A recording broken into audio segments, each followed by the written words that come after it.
always find the shoes first. Teed, died, pointed back the way the person came, as if they meant to walk home, and simply forgot how. In 19 years, Hollow Spur Road has taken 17 people, and every single time, the shoes are the last thing it gives back. I need to tell you about a road, not a famous one. You won't find it on any list of haunted highways. It's a county spur in the high pine country, 11 miles of cracked asphalt connecting two towns that barely speak to each other. There are no street lights, no houses for the middle 6 miles. Just trees and a guardrail that rusted out so long ago nobody remembers it being whole.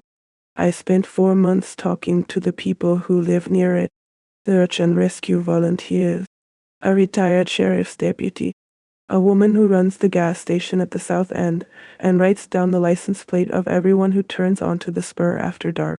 She started doing that in 2009. She told me she stopped sleeping the year she realized her notebook had become a list of the missing. Here is the part that made the hair stand up on my arms.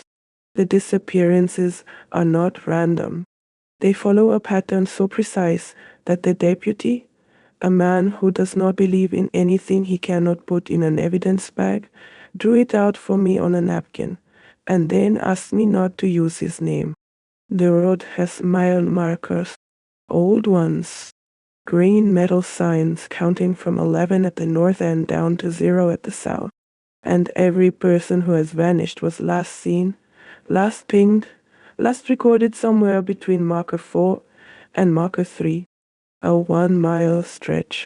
The locals call it the countdown mile because the markers there go 4, 3, 2, 1. And then, near where 0 should be, there is no marker at all. Just a bare post. The sign was stolen, they say, decades ago. But that's not what the deputy told me. He told me the sign was never stolen.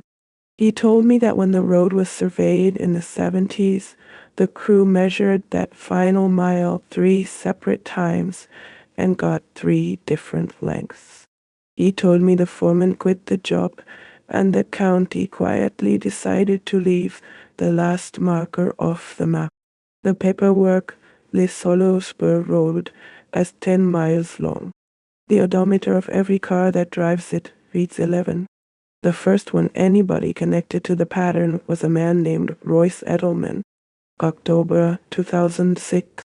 He was a long-haul trucker taking the spur as a shortcut.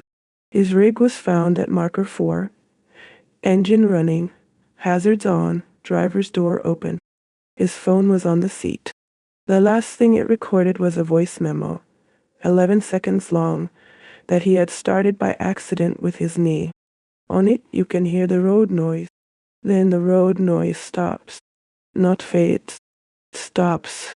And in the silence, very faintly, you can hear Royce say one word, calmly, almost politely. He says, "Already?" His shoes were on the center line at marker 3, pointed north, pointed home. After Royce, the rescuers learned to read the road. They learned that the missing always travel the same direction. The markers count. North to south, 11 toward 0. And they learned something worse. The people who survive, the ones who get spooked and turn around, all describe the exact same thing. They say the road got longer. They say they passed marker 4, and then they drove, and the next sign was still marker 4. They say it can take 20 minutes to travel a single mile that should take 60 seconds, and that the whole time, the trees on either side never change. The same dead pine, leaning the same way over and over like wallpaper. One survivor, a college kid driving home for Thanksgiving in 2014, made it out only because his car ran low on gas and the warning chime panicked him into a U-turn. He told me that when he turned around, The markers behind him were counting up wrong.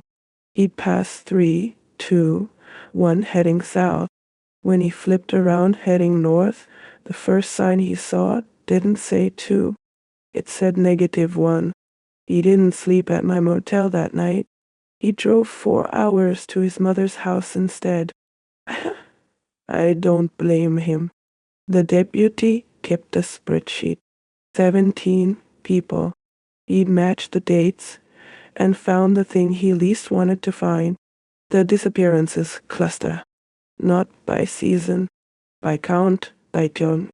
Every time the road takes someone, it goes quiet for exactly as many months as the marker number where they were last seen. Someone vanishes at marker 4, and the road sleeps 4 months. Marker 3, 3 months. He showed me the math. It held for 16 of the 17. The 17th vanished at the bare post. At 0.1 that Altworthy. Then I sent in a cell done by that 0.0 and the road has been quiet ever since. Quiet for years now. Because, the deputy said, very softly, you cannot count down from 0. The road is full. I didn't believe him. I want you to understand that. I'm a person who explains things. So on the last night of my stay, I drove the spur, north end to south. I told myself I was checking the markers, photographing the signs, doing my job. I had a full tank of gas. I had the deputy on speakerphone, and he stayed on the line the whole way, reading the markers out loud as I passed them so there'd be a record. 11, those so. Then 10, 9, that all. The trees thickened. 8, 7, 6, topic. My headlights seemed to dim, though the gauge said the battery was fine. 5. The deputy went quiet for a second and then said, in a strange, flat voice, that he could hear road noise on my end, but that he could also hear it stop and start, like something was opening and closing a door between us. 4. I passed marker 4. I checked my odometer, and then I drove, and the next sign in my headlight said 4. I want to tell you, I felt fear. I didn't. That's the part nobody warns you about. I felt calm. I felt expected. The same dead pine slid past on my right, leaning the same way, and a part of my mind that was no longer entirely mine thought, oh, this is nice. The deputy was shouting my name through the speaker. He sounded very far away, and getting farther, and I remember thinking it was rude of him to be so loud about a road this peaceful. What saved me was the smell. My own coffee, cold in the cup holder, suddenly sharp in my nose. A small, stupid, human thing.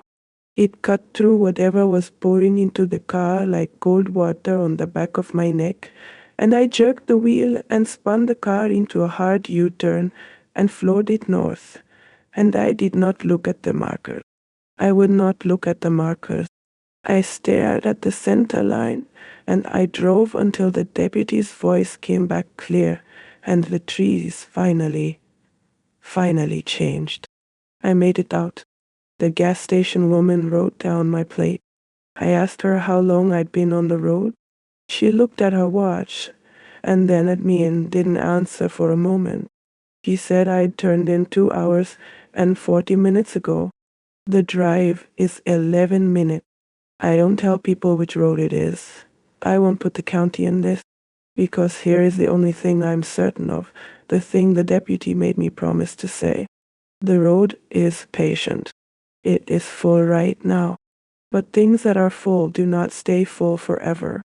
And the next time it counts, it will start again at 11.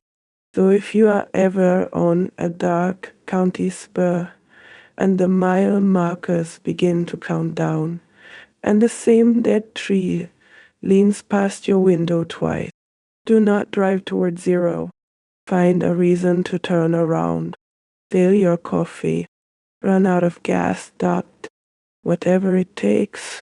And if you find a pair of shoes on the center line, tied, pointed home, leave them. They are not yours yet.